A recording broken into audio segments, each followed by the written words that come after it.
Good morning, and welcome to your 5 a.m. cash flow mastery. And my dear friend, the topic for today is why. Why customer don't pay advance to you but to few others? क्या कारण है? क्या कारण है कि जब हम अपनी गुड्स या सर्विसेज को सप्लाई कर रहे हैं तो हमारे कस्टमर तो एडवांस में पेमेंट नहीं कर रहे, हमें नहीं कर रहे। अच्छा, औरों को कर रहे हैं। ऐसी क्या बात है? हम कहते हैं कि जो एडवांस पेमेंट लेने वाली कंपनियां है ना, वो तो बड़ी बड़ी कंपनियां हैं। वो तो बिना एडवांस के माल बेचती नहीं। प्लास्टिक पाउडर खरीदते हैं हम, तो प्लास्टिक पाउडर के लिए पहले पैसे जमा कराओ, तो वहां से डिस्पैच होता है। अरे क्या करें, अब बड़ी कंपनी है ना। अब बड़ी कंपनी को अगर मान लो, अब हमारी परवाह थोड़ी करेगी, उसके पास तो 100 200 500 1000 और कस्टमर बैठे हैं। हम नहीं लेंगे तो कोई और ले लेगा। बस हमें ही एडवांस नहीं देते। दूसरा, हम जो गुड्स एंड सर्विसेज को सेल करते हैं, देखिए ऐसा है कि मार्केट का ट्रेंड ही ऐसा है, इंडस्ट्री ही ऐसी है। केमिकल सेल करो तो केमिकल की पेमेंट ना 90 दिनों से पहले नहीं आती। गारमेंट सप्लाई करो B2B के अंदर तो 30 से 45 डेज तो नॉर्मल है ही। अब प्लास्टिक की मटेरियल आप बनाओगे तो OEM को सप्लाई करोगे, तो OEM क्या करेगा? आपको पेमेंट कितने दिनों में करेगा? 45 डेज के अंदर करेगा, नहीं तो 30 डेज के अंदर करेगा। देखो जी, कस्टमर एडवांस पेमेंट नहीं करते, हमारे तो नहीं करते।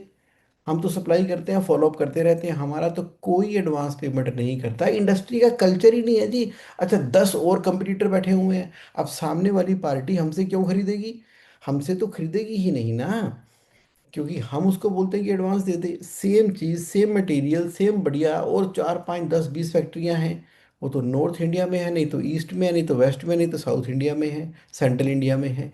तो वो अपनी कहाँ से परचेज करेंगे? वो तो वहीं से परचेज करेंगे ना जहाँ पर उनको उधारी मिलेगी। हमें तो कोई एडवांस पेमेंट ना करता। तो ये सवाल ना, इतनी डिटेल में हुई डिस्कशन, हम 7 8 लोग बैठे हुए थे। कहाँ पर? एक वर्कशॉप खत्म हुई, खत्म होने के बाद बैठ गए, और वहाँ पर कैश फ्लो कम्युनिटी का भी वो पार्ट है, तो उन्होंने एक क्वेश्चन पूछा, और फिर डिस्कशन पे डिस्कशन पे डिस्कशन, तो वहां से निकल कर आया। तो क्यों ना एक बार ना 5 AM के सेशन में इस मुद्दे के ऊपर चर्चा कर ही ली जाए कि कस्टमर से एडवांस पेमेंट लेनी कैसे है। सबसे पहला, लेना चाहते हो?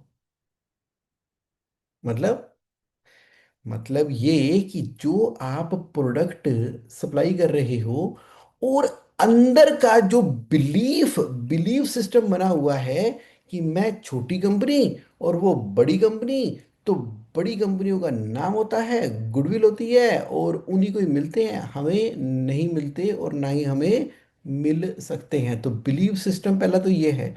तो इसको तो तोड़ दो, बिलीफ सिस्टम को। छोटी बड़ी कोई कंपनी नहीं होती। सामने वाला कस्टमर जो खरीद रहा है, उसके वर्ल्ड में आपकी क्या अकरेंस है, आपकी कंपनी की क्या अकरेंस है, उसकी क्या नीड है, क्या रिक्वायरमेंट है, और सबसे बड़ी बात, हमारी क्या क्रेडिबिलिटी है। ये डिसाइड करेगी कि सामने वाला आपको एडवांस पेमेंट में दे रहा है कि नहीं दे रहा। तो बिलीफ सिस्टम चेंज हो गया। कहते ठीक है, जुगमोहन क्या बात कर रहे हो, मोटिवेशन की बात कर रहे हो सुबह सुबह। मोटिवेशन होने से क्या कोई एडवांस पेमेंट दे देगा? अरे बिलीफ सिस्टम चेंज तो करो। कर लिया। बिलीफ सिस्टम चेंज करने के बाद अब आपने जो गुड्स एंड सर्विसेज बनाई, किसको बेच रहे हो? किसको? कस्टमर कौन है?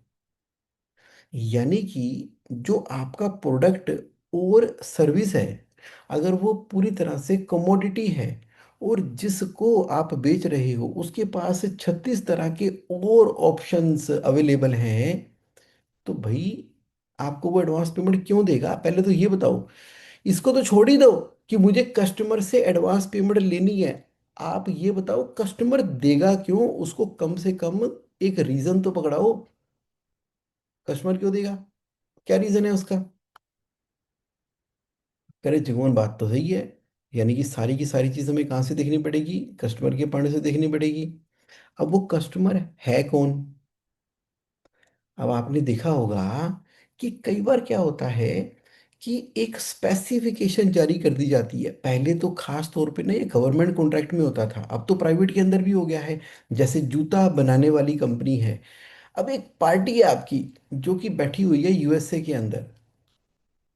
आपने उसको एक्सपोर्ट करना है क्योंकि उसने आपको कॉन्ट्रैक्ट मैन्युफैक्चरिंग का आगरा के अंदर काम दे दिया। और उसने ना स्पेसिफिकेशन के अंदर लिख कर दे दिया कि जो आप जूता तो अपनी फैक्ट्री में बनाओगे, लेकिन ये वाला मटेरियल ना आप उस वाले सप्लायर से ही खरीदोगे। बस हो गया काम। मतलब क्या हुआ कि अब अगर आपको जूते सप्लाई करने हैं तो जो उसने स्पेसिफिक वेंडर बता रखा है उसी का ही माल परचेज करना है। और वो वेंडर जो है आपको क्या बोलता है कि भाई साहब हमारी पेमेंट टर्म तो एडवांस में है, जमा कराओ, डिस्पैच से पहले पहले करेंगे।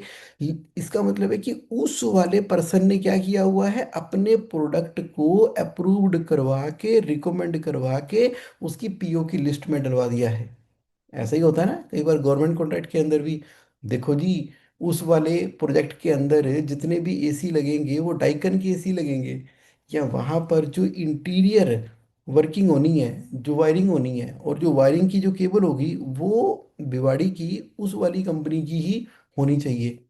तो यानी कि कोई एक एफर्ट तो किया ना। अब आपको एडवांस पेमेंट क्यों आएगी? आपको पेमेंट एडवांस इसलिए आएगी क्योंकि पहले आपको अपने बिजनेस के अंदर मेहनत करनी होगी, मेहनत करनी होगी, तरीके बनाने होंगे बिजनेस के ऊपर ना, बड़े ही शानदार तरीके से। जैसे एक चित्रकार अपनी पेंटिंग बनाता है ना, तो वैसे ही एक बिजनेस एंटरप्रेन्योर को अपने बिजनेस के मॉडल को एक समय के ऊपर बड़ी बारीकी से एक जगह पे काम करते हुए उस डिजाइन को तैयार करना होता है। जैसे घर तैयार हो रहा है तो शानदार दरवाजा नक्काशी बना के, डिजाइन बना के, उसी तरीके से आपके बिजनेस के अंदर भी अब आपको देखना है कि मेरे धंधे में मेरा कस्टमर कौन होगा। और उसको एक ऐसा कौन सा रीजन देना है कि जब वो मेरे से परचेज करे। वो मेरे से परचेज इसलिए करता है क्योंकि मेरा मटेरियल वो सोफा सेट बनाने के लिए करता है। मैं रैक्सीन की मैन्युफैक्चरिंग करता हूँ, रैक्सीन की मैं सप्लाई करता हूँ किसको? सोफा मैन्युफैक्चरर को,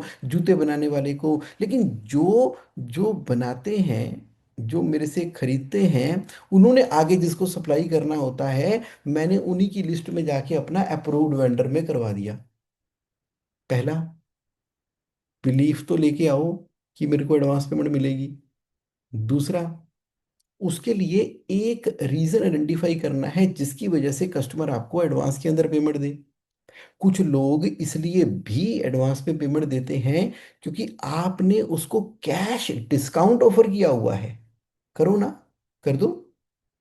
यानी कि बैंक के चक्कर में पड़ के उनसे सीसी, टर्म लोन, ओडी और ना जाने कितने तरह के लोन लेने में हमें खुशी हो जाती है, वो पैसा बिजनेस में लगा देते हैं। इससे बेहतर ये नहीं है कि जो भी आपने बनाया, सप्लाई किया, सामने वाले को आपने कैश डिस्काउंट ऑफर किया, पैसे आपके घर में आ गए।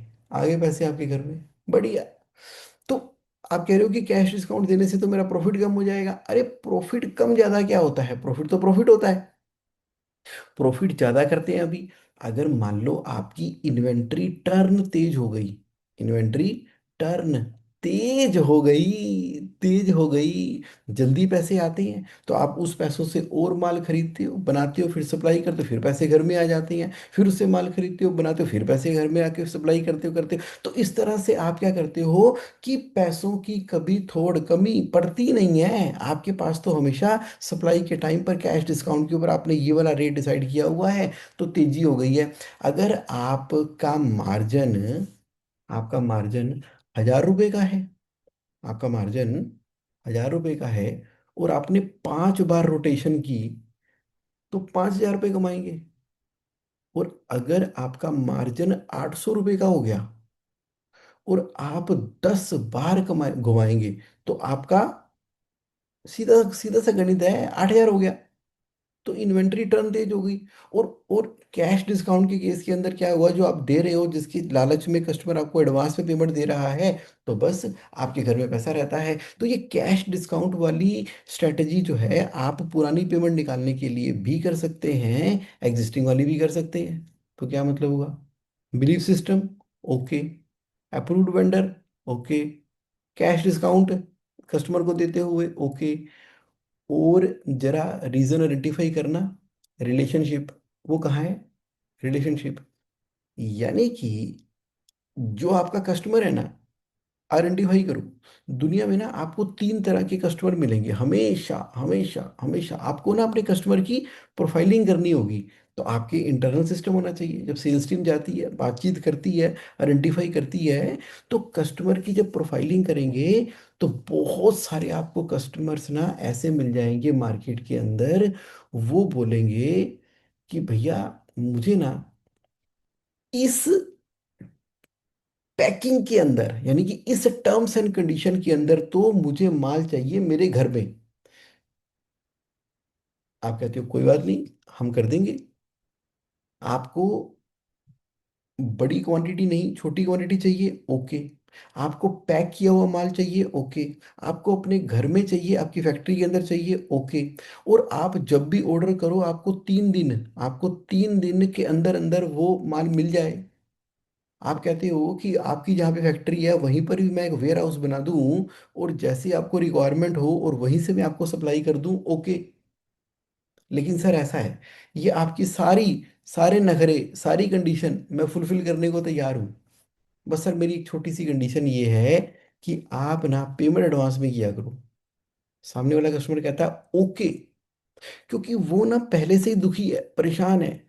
वो जब मार्केट के अंदर उसको जब भी प्रोडक्शन के लिए माल चाहिए होता है, वो फ़ोन करता है, उसको माल नहीं मिलता, उसकी प्रोडक्शन स्टॉप होती है, फिर कोऑर्डिनेशन करो, फैसिलिटेट करो, फिर माल आया नहीं आया, फिर क्वालिटी चेक की, कभी क्वालिटी में माल सही निकलता है, कभी सही निकलता है, कभी ज़्यादा निकलता है, कभी कम निकलता है, डेबिट नोट देते हैं, क्रेडिट नोट देते हैं, कभी ट्रांसपोर्टेशन की हड़ताल हो गई, कभी कुछ तो कभी कुछ तो कभी कुछ, बहाने ही खत्म नहीं होते। तो आपने क्या किया, उस कस्टमर से बातचीत करते हुए, उसकी प्रोफाइलिंग बनाते हुए, उसके सारे के सारे पेन पॉइंट को समझते हुए, उसको एक ऑफर दे डाला कि सर ऐसा है, सेम रेट के ऊपर माल दे दूंगा मैं जैसे मार्केट से आता है, सेम रेट पे, कोई भी दिक्कत नहीं है, बस पेमेंट आप एडवांस में कर देना। और आपके जितने भी पैरामीटर आपने बताए हैं ना, और जितने आप दुखी रहते से पास्ट के अंदर, बस बस बस बस बस बस, आज के बाद ना समझ लीजिए, मेरी फैक्ट्री आपकी फैक्ट्री है, मेरा ऑफिस आपका ऑफिस है, मेरी कंपनी आपकी कंपनी है, मेरे एम्प्लॉय आपके एम्प्लॉय हैं, कोई चिंता वाली बात ही नहीं है। कुछ नहीं लगाया आपने, कुछ नहीं लगाया, किया क्या, ना मशीनें लगाई ना लेबर लगाई, आपने क्या किया, सिर्फ और सिर्फ मुझे ऑर्डर दिया और मुझे एडवांस से पेमेंट दे दिया करो। आपकी सारी की सारी पेन है, आप अपना सारा फोकस प्रोक्योरमेंट से हटा के सेल के ऊपर लगाओ। ऐसे कस्टमर हमें आइडेंटिफाई करने हैं। 100 कस्टमर की खुदाई करोगे ना, उसमें से एक पैदा होगा। 1000 की करोगे 10 पैदा होंगे, 10,000 की करोगे तो 100 पैदा होंगे। तो आपको तो सिर्फ 5-6 क्लाइंट चाहिए थे ऐसे बढ़िया वाले, तो फिर तो मेहनत बहुत कम हो रही है। इसका मतलब है कि मार्केट के अंदर पेलम पेल धक्कम पेल करने के लिए बस ब्रेक इवन पॉइंट की सेल हो, किसी तरीके से निपटाओ, कोई उठा ले, गली में आता जाता कोई भी होता है, पता नहीं उसकी क्रेडिबिलिटी है कि नहीं है, सेल्स की टीम जाती है और सेल करके आ जाती है, और पहले दिन से ही उसको पेमेंट टर्म कितनी दे आती है, 45 डेज की पेमेंट दे आती है। अरे भैया नई पार्टी बन रही है, पता नहीं वो देगी कि नहीं देगी, पर कोई बात नहीं, ऐसी आदत पड़ी हुई है कि हमें कौन देगा एडवांस, कोई ना देगा। एडवांस तो दूसरों को मिलते हैं, हमें नहीं मिलते, क्योंकि इतनी बारीकी में जाके हमने कस्टमर के पेन पॉइंट को आइडेंटिफाई करते हुए, उसके साथ टेबल पे नेगोशिएट करके, बातचीत करते हुए, प्रोमिस लेते हुए, प्रोमिस देते हुए, पीपीटी दिखाते हुए, प्रेजेंटेशन करते हुए, कभी उससे ये वाली बात की ही नहीं थी। अब कर लिया आपने, तो यहाँ से आपको एडवांस पेमेंट मिलनी शुरू हो जाएगी। अब एक बात बताओ, आपको कौन रोक रहा है ई कॉमर्स करने में, ई कॉमर्स करने में, ऑनलाइन सेल करने में कौन मना कर रहा है आपको, करो ऑनलाइन सेल। कहते किया ही नहीं, मसाले बेच रहे हो, मसाले बनाते चले जा रहे हो। तो मसाले ऑनलाइन और ऑफलाइन दोनों तरीके से बिकते हैं। यार जगह हमने देखा ही नहीं, अरे सर्च करके देखो। जिस तरह की आप कंपनी हो, आप ही की तरह की और भी कंपनियां हैं जो कि ऑनलाइन कंपनियां हैं, वो तो बेची चली जा रही हैं। अभी तक आप ई कॉमर्स के अंदर क्यों नहीं गए? अभी तक 2025 के अंदर जब एआई का धमाका हो रहा है, ई कॉमर्स आए तो पता नहीं कितना टाइम हो गया, अभी तक आप ई कॉमर्स में नहीं गए, कमाल होगी। वहां तो पैसे एडवांस में ही आते हैं ना, ऑनलाइन ई कॉमर्स के अंदर। चलो, और सुनो, एडवांस में पेमेंट लेनी है तो ठीक है, जो भी आप प्रोडक्ट दे रहे हो, जो भी आप सर्विसेज दे रहे हो, तो थोड़ा सा अपने बिजनेस को फॉरवर्ड इंटीग्रेट कर लो या बैकवर्ड इंटीग्रेट कर लो। या जो भी आपका बिजनेस है उसी के अंदर ही एक तो ऐसा प्रोडक्ट लॉन्च कर दो जिसकी काउंटर सेल होगी। एक तो ऐसा प्रोडक्ट निकाल दो अलग से जिसके ऊपर आप एकदम दमदार तरीके से बोलो, हाँ बाकी सब तो ठीक है जी, आपको हम उधारी पे सप्लाई कर रहे हैं, लेकिन ये वाली जो हमने प्रोडक्ट निकाली है ना, ये एडवांस पेमेंट के ऊपर ही है। यानी कि डाइवर्सिफाई करके, बंडल करके, डिस्काउंट करके, रिटेल काउंटर खोल के, कैसा भी करके अब आपको एक प्रोडक्ट या सर्विस ऐसी करनी ही करनी है, करनी है। एक बार स्वाद तो लो, एक बार स्वाद तो लो, एक बार टेस्ट तो लो, एक बार मजे तो लो। कि मतलब मुझे ना, मुझे जो है इस वाले प्रोडक्ट को, जो चल रहा है चल रहा है, अब नया प्रोडक्ट इनोवेट किया ना आपने, उसको एडवांस में बेचना है। हो सकता है कि पहले महीने ना ही बिके, दूसरे महीने में थोड़ा सा बिके, हो सकता है कि आने वाले समय के अंदर ज्यादा बिके। तो और आपने उसकी कुछ मार्केटिंग स्ट्रेटेजी लगाई, कुछ पब्लिसिटी लगाई, जो भी कुछ किया, तो वो एकदम पिकअप कर ही जाएगा। जब पिकअप करेगा तो ऐसा पिकअप करेगा, लेकिन पेमेंट अब आपकी एडवांस रहने वाली है। संजीव जी कह रहे हैं कि एक फियर होता है जी दिमाग में कि अगर कस्टमर को हमने क्रेडिट नहीं दिया ना, तो वो किसी और को ऑर्डर प्लेस कर देगा। ऐसा फियर हमारे दिमाग में रहता है। ये फियर तब तक रहता है जब तक उस कस्टमर के साथ में R4 रिलेशनशिप एस्टेब्लिश्ड नहीं है। हमने ना अपने कस्टमर को ना अपनी सर्विसेज के द्वारा, रिलेशनशिप के द्वारा, कॉन्टैक्ट के द्वारा, before sale services, during sale services, after sale services के अंदर ना इस तरह से लूप के अंदर ले लेना है कि हमने उस कस्टमर की वीकनेसेस को आइडेंटिफाई करके उसको अपनी स्ट्रेंथ बना लेनी है। अभी क्या हो रहा है, सारा का सारा फोकस आई, माई और मी के ऊपर है। तो फोकस कहाँ नहीं गया, you, your and yourself के ऊपर नहीं गया। तो जो कस्टमर के बारे में हमें डर लगता है ना कि अगर मैंने नहीं दिया किसी और ने उठा लेना है, किसी और को दे देना है उसने, तो अब हमें उस कस्टमर की ना बड़ी डिटेल्ड प्रोफाइलिंग करनी पड़ेगी। देखना पड़ेगा कि उसमें परचेज मालिक खुद करता है कि परचेज ऑफिसर करता है। परचेज ऑफिसर करता है तो किन क्राइटेरिया के बेसिस के ऊपर करता है, किस बेसिस के ऊपर पे करता है, तो ये किसको रिपोर्ट करता है, उनका इंटरनल प्रोसेस है क्या, उसके अंदर कंपैरेटिव बनती है। अगर उसने एडवांस के अंदर दे दिया तो कौन सी बात है जो कि जस्टिफाई करती है। क्योंकि मैंने देखा है सेम कंपनी के अंदर लोग इतनी इतनी एडवांस पेमेंटें दे के भी माल करवा रहे हैं, और जहां पर वो लीचड़बंदी कर रहे हैं तो 90 90 दिनों की भी जो है वो क्रेडिट चल रहा है। तो इसका मतलब ये है कि यहाँ पर बहुत ही डिटेल्ड प्रोफाइलिंग, इसको बोलते हैं कस्टमर रजिस्ट्रेशन। एक एक कस्टमर को रजिस्टर कर करके उसका कोड खोल खोल के, उसकी स्ट्रेंथ जानते हुए, उसकी वीकनेस जानते हुए, उसकी पेन जानते हुए, उसके प्लेजर जानते हुए, उसकी नीड जानते हुए, उसके डिज़ायर जानते हुए, हमें कस्टमर के हिसाब से अपनी सर्विसेज को, अगर किसी को फ़ोन रिलेशन चाहिए तो वो देंगे, किसी को जो चाहिए हम देंगे, साम दंड भेद सब हम करने वाले हैं, ताकि उस कस्टमर की उस डिज़ायर को फुलफिल करते हुए वो कहीं और जा पाएगा नहीं। अब मेरा एक क्लाइंट है जो कि पैकेजिंग मटेरियल में डील करता है। अब पैकेजिंग मटेरियल जो है सामने वाले उसके कस्टमर कहीं से भी खरीद लेते थे। अब उसने क्या किया, उसने बड़ा कमाल का काम किया। उसने जो है एक रिसर्च एंड डेवलपमेंट की टीम अपनी कंपनी में बिठा दी। अब रिसर्च एंड डेवलपमेंट के साथ में उसने इंटर्न भी ऐड करने शुरू कर दिए। अब वो क्या करता है, जब भी पैकेजिंग के लिए किसी का ऑर्डर आता है या नहीं भी आता है, वो कस्टमर को सर्विस देने के लिए क्या करता है, कस्टमर्स के पास में अपने बंदे भेज देता है उनके वहां पर, कि ये हमारे रिसर्च एंड डेवलपमेंट और क्वालिटी वाले बंदे हैं, आप बताओ जी आपकी क्या नीड है। आपकी जो पैकेजिंग है वो पैकेजिंग के डिजाइन में ही इस तरह का चेंज करवा लेते हैं कि पहले जब वो माल खरीदते थे ट्रांसपोर्टेशन में 25 पीस आते थे, अब 70 पीस आ जाते हैं, ऐसा डिजाइन बना दिया।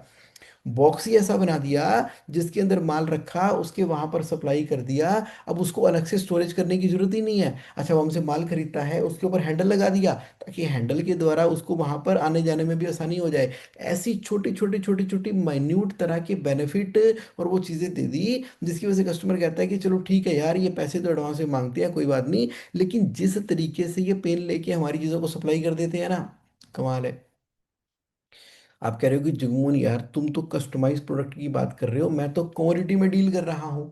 अगर किसी ने ऑडियो विजुअल खरीदना है तो चाहे वो राम से खरीदे चाहे शाम से खरीदे, अरे ऑडियो विजुअल तो सैमसंग का ही आना है, या ऑडियो विजुअल तो एलजी का ही आना है, या उसका ही आना है, किसी ब्रांडेड कंपनी का ही आना है, तो मेरे से खरीदे किससे खरीदे, वो तो किससे भी खरीद सकता है भाई, मेरे को एडवांस देके क्यों करेगा। तो यहाँ पर फिर आप अपने उस ब्रह्मास्त्र का इस्तेमाल करेंगे। कौन से ब्रह्मास्त्र का, कि जिस कस्टमर को आप सप्लाई कर रहे हो, अब देखो उसको उठा के, क्या वो RXIL पे रजिस्टर्ड है कि नहीं है, उसको भी रजिस्टर्ड करवा दो, खुद भी रजिस्टर्ड करा दो। देखो अगर आपके कस्टमर की सेल 250 करोड़ या उससे ऊपर की है ना, 250 करोड़ से ऊपर की, तो उसको तो एज पर लॉ रजिस्टर्ड कराना है। अभी लिमिट जो है वो 100 करोड़ की कर दी है, उसको उठा के रजिस्टर्ड कराना है। वॉलंटरली तो वो करा ही सकता है, उसको बोलो कि भाई साहब ऐसा है कि मैं आपको इतनी सारी फैसिलिटी दे रहा हूँ, लेकिन आपकी मैं मजबूरी समझता हूँ कि आप तो 45 दिनों में ही पेमेंट करोगे, क्योंकि आपकी कंपनी की पॉलिसी नहीं है, कोई बात नहीं। तो मैं यह वाली पेमेंट जो है ना, ट्रेड्स पे जाके, RSAL पे जाके, या अपने खुद की कंपनी से, स्टैंडर्ड चार्टर्ड से, HSBC से, चाहे तो इंडसइंड बैंक से, तो चाहे अपने SBI से, एक्सिस, जो भी आपके पास है, मिंटीफाई से, मैं उसकी बिल डिस्काउंटिंग करवा लूंगा। इधर से आपने किया डिस्पैच, उधर से वहां से पेमेंट आनी 45 दिनों में, कोई बात नहीं, यहाँ पर आपने बिल्ड से काउंटिंग करा के पैसे घर के अंदर। तो अब तो चाहे आपका कस्टमर आपको पेमेंट दे दे एडवांस के अंदर, तो या तो आपको फाइनेंस का जो ये चैनल है वहां से आपको एडवांस मिल जाए। मुद्दा सिर्फ इस बात का है कि पैसे घर में आने चाहिए। तो सारी कहानी कहाँ पर है, कि आप ना वर्क करना शुरू करो, एक्शन लेना शुरू करो, थोड़ी मेहनत करना शुरू करो, अपने प्रोडक्ट के ऊपर थोड़ी रिसर्च एंड डेवलपमेंट करनी शुरू करो। प्रोडक्ट पे नहीं हो सकती तो काम करने के तरीके के ऊपर, अगर हमारी क्वांटिटी है यहाँ वहाँ से खरीद के उसको सप्लाई करते हैं, लेकिन जिस तरीके से करते हैं तो उसके फिर आप पैसे के ना कस्टमाइज करना शुरू करो। ठीक है, at the time of booking of order आप हमें 20% दे दीजिए, और फिर आप उसके माइलस्टोन तैयार कर लो। तो इतने माइलस्टोन कंप्लीट होने के ऊपर, कि जब हम आपको डिस्पैच करेंगे तो डिस्पैच से पहले पहले हमारा इतना परसेंटेज ऑफ पैसा आ जाना चाहिए। इसको ब्यूटीफुली क्राफ्ट करो। अभी तक जो भी सिस्टम चल रहा है बहुत बढ़िया, आज दोबारा बैठ जाओ, क्या करो, एक्शन क्या है, serial number 1 2 3 4 5 6 7 8 9 10, name of the customer, customer ABCD, उसके बाद लिखो प्रेजेंट क्या चल रहा है, प्रेजेंट क्या चल रहा है, मतलब प्रेजेंट पेमेंट टर्म क्या चल रही है। उसके आगे लिखो रिमार्क्स 1 एग्जिस्टिंग, फिर लिखो रिमार्क्स 2 प्रपोज्ड। तो फिर एक एक एक एक एक एक एक एक एक एक कस्टमर के रिमार्क्स 2 के अंदर देखो कि भाई इसकी कौन सी नीड है, डिजायर है, कनेक्टिंग डॉट है, स्लोप टेक्नोलॉजी है। मैं बात कर सकता हूँ ये वाला कस्टमर क्या उस कैटेगरी के अंदर आता है, अगर आता है तो डालो ग्रीन में, अगर नहीं आता तो येलो या रेड के अंदर डालो। तो रेड में कौन कौन से आएंगे, जो ऑलरेडी चिक चिक क्लाइंट है, जहां से पॉसिबल ही नहीं एडवांस पेमेंट आना, मतलब ही नहीं बनता। आपने भी धक्के से वो क्लाइंट बनाया था, और वो भी क्लाइंट धक्के में लेता ही आपसे इसलिए है क्योंकि सस्ता मिलता है और लंबे टाइम का मिलता है। तो हमें क्या समझना पड़ेगा कि हमारे कस्टमर की आंखों में हमारी इज्जत है क्या? हमें वो समझता क्या है? जिसको तो वो बड़ी कंपनी चैंपियन यूजफुल क्रेडिबल समझ रहा है और जिसकी वजह से उसको फायदा हो रहा है, उस फ्यू अदर्स को यही वाला कस्टमर, आपके वाला कस्टमर एडवांस पेमेंट देता है, लेकिन आपको नहीं देता। ये है आज की डिस्कशन का सार। तो ये कुछ विचार थे, कोई डिस्कशन थी जो ग्रुप के अंदर हुई, और आज मैंने उसको समराइज फॉर्म के अंदर पॉइंट बाय पॉइंट आपको दिया है। और सबसे बड़ा और महत्वपूर्ण पॉइंट बस यही है, माइंडसेट है। Money is in mind, advance is in mind. अगर आप करना चाहोगे तो आपको 50 तरह के रास्ते मिल जाएंगे, अगर आप नहीं करना चाहोगे तो 50 तरह के रीजन मिल जाएंगे। अब कृपा करके रीजन पे रीजन पे रीजन पे रीजन देना बंद करो, और मैं आपको ही आपके लिए अपॉइंट करता हूं। अब जब भी आपके दिमाग के अंदर रीजन या क्वेश्चन आए ना कि नहीं नहीं ओ ये नहीं हो सकता है, जीवन क्या बोल रहा है, तो आपको शीशे के सामने खड़े होना है। शीशे के सामने खड़े होना है, और शीशे के सामने जो इंसान आपको दिखाई दे रहा है उसकी आंखों में आंखें डाल के देखना है, और आप ही वो अपना खतरनाक सा सवाल पूछना, वो नहीं हो सकता। फिर एक बार ना ये करके देखना कि सामने शीशे में जो इंसान खड़ा है वो बोलेगा कि कैसे हो सकता है, कैसे हो सकता है, नहीं हो सकता है, कैसे हो सकता है। तो वो इंसान जो कि आप ही हो, जो सामने शीशे में से जवाब दे रहे हो, तो वो बोलेगा ओ चल ठीक है ना, इस क्लाइंट को डाल सी कैटेगरी में, चल ठीक है ना इसको डाल बी कैटेगरी में। अरे ए कैटेगरी के क्लाइंट बनाते हैं, या ए कैटेगरी के प्रोडक्ट डेवलप करते हैं, या सर्विसेज करते हैं, या बंडल करते हैं, या कुछ कुछ तो क्रिएटिविटी करते हैं भाई, कुछ तो क्रिएटिविटी करते हैं। अगर दुनिया को मिल रहा है एडवांस, हमें नहीं मिल रहा, तो कहीं ना कहीं मुझे ही लर्न ट्रेन और डेवलप होना है। आप कह रहे हो ठीक है जीवन ठीक है, तुमने कंसल्टेंट दे दिया, आपका कंसल्टेंट है आपका शीशा। इस वीडियो को सुनो, रिकॉर्डिंग को सुनो। जो रिकॉर्डिंग देखेंगे और जो मेरे साथ लाइव हैं वो तो सेलिब्रेट कर ही रहे हैं। चलिए Sanjay ji, great learning, Jagmohan ji, Jagmohan sir, thank you so much, thank you, welcome जी आपके पार्टिसिपेट करने के लिए। Good morning Rajneesh ji, you are absolutely right, mind shift is important. Thank you so much, thank you Rajneesh ji for your participation. Akash Tiwari ji, good morning sir, thank you Akash ji, thank you जी, thank you for your participation. Have a great and wonderful time, और फिर मिलते हैं next Saturday एक और नए session के साथ में। और आज रक्षाबंधन की आपको बड़ी बड़ी शुभकामनाएं। आज फैमिली के साथ ना कर लो सेलिब्रेट, परिवार को दे दो टाइम, खूब सारा टाइम दे देना। आज भी काम मत करते रहना, ये काम वो काम। बहनें हैं, बहनों को टाइम दो, मिलो बैठो फैमिली के साथ सेलिब्रेट करो। अरे काम कभी खत्म हुए, काम चलते ही रहने हैं, वो काम नहीं मुकने, काम चलते रहने हैं। चलो जी, ओके जी, thank you very much, bye, have a great time, thank you.